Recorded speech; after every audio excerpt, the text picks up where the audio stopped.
everybody, welcome back. If you're new here, my name is Karla, and I'm a third-year cellular neuroscience student on the pre-med track. And today I'm just going to be talking briefly about the Kindle. I just think it's a really powerful tool, and it's not given the credit it's due, so I wanted, of course, to share with you my opinion on it, my insight on it, since I have been using it for the past 3 or so years. So before I bought the Kindle, I definitely thought it would be kind of a waste of money to buy an e-reader, especially because I bought an iPad for school, and so I figured I could just read on my iPad, because like, why not? Why would I have to buy a specific e-reader in order to actually accomplish reading more books? Because in reality, you could just buy a book. I just really didn't think that it was worth the money. But the difference was, like, when I bought it, what I noticed is that my mindset kind of shifted. So every time that I wanted to read a book before I had the Kindle, I would put it on this list and I'd be like, oh, okay, I'll read it someday. And then I never would actually get around to buying those books or to actually reading the books off that list. With the Kindle, there are 3 things that I've noticed that actually really allowed me to read more.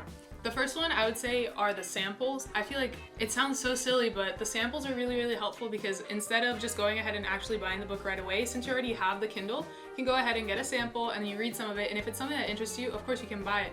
And a lot of the times what I end up finding is that this has allowed me to get like a bigger range of books that I'm interested in, because then I just get the sample, like there's no harm, no foul, right? And I'll read it, and I don't end up buying all the books because not all of them are interesting. So that's also saving money, and you actually got insight into the book. But a lot of the books that I also get samples to, I also read them and I actually buy them as well. The second thing is Kindle Unlimited. That gives you access, if you pay some sort of subscription rate, to like a really big library of books. You can even think of it as like a library membership. I know it's free here in the States. Maybe it'd be the price of a cup of coffee, like if you're going, you know what I'm saying? So I definitely found it worth it. I think it's like $5 to $10. I'll actually look it up and like put it here so you get kind of a better chance to see if it's something in your budget range. I actually really enjoyed the service. I mean, since it doesn't have like all of the books that are available in Kindle format, and it does limit you to some extent, but it does also provide some books that I was genuinely interested in and was really happy to see that I didn't have to pay for them. I really enjoyed it, and I definitely recommend it. The third aspect to this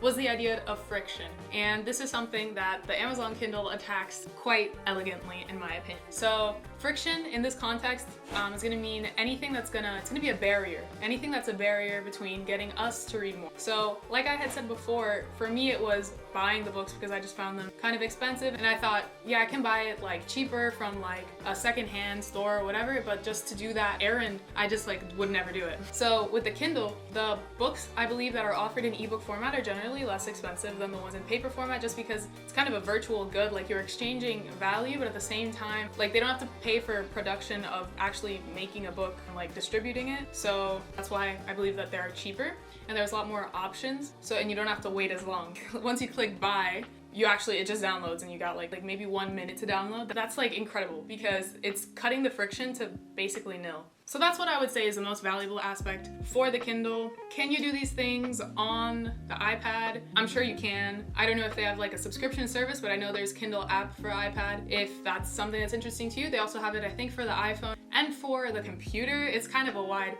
range, but the reason that I found the Kindle in particular so valuable is that it kind of also sets a place where when you're gonna use it, you're only gonna read, because that's actually a really big problem if you're gonna get it on your phone or on your iPad, especially if you actually have the goal of reading more. Of course you could do it. Of course it's maybe silly to buy a Kindle, but at the same time, your brain is incredibly sticky when it comes to connections, and every time that I pick up my phone, I associate, calling someone or texting someone, or maybe I'll watch a video, and all of those things provide instant gratification. Like all of those things are like an instant dopamine hit. The competition between, like action-packed Netflix film or whatever versus reading a book on my phone, I mean, come on, like, it's a little bit hard to compare.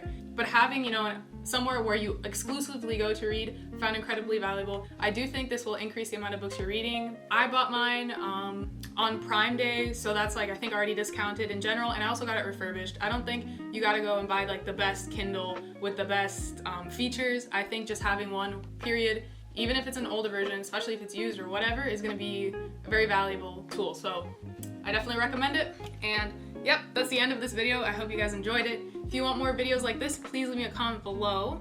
Don't forget to like and subscribe to get more content from me, and I'll catch you guys in the next video. Thanks for watching.